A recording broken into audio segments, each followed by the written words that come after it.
எதற்காக மறுபடி விழியில் விழுந்து வழிந்தாள்? எதற்காக மறுபடி அவளை மறந்த மனதை கடந்தாள்? அழையான் நாளிதா அவளால் புண்ணானதா?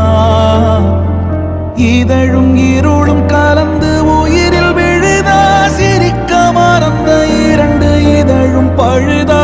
அமைதி அடைந்த கடலில் புயலும் வருதா? அவளின் நினைவு வழியில் படைத்த விருதா? தேளாக நாள் மாறுமா?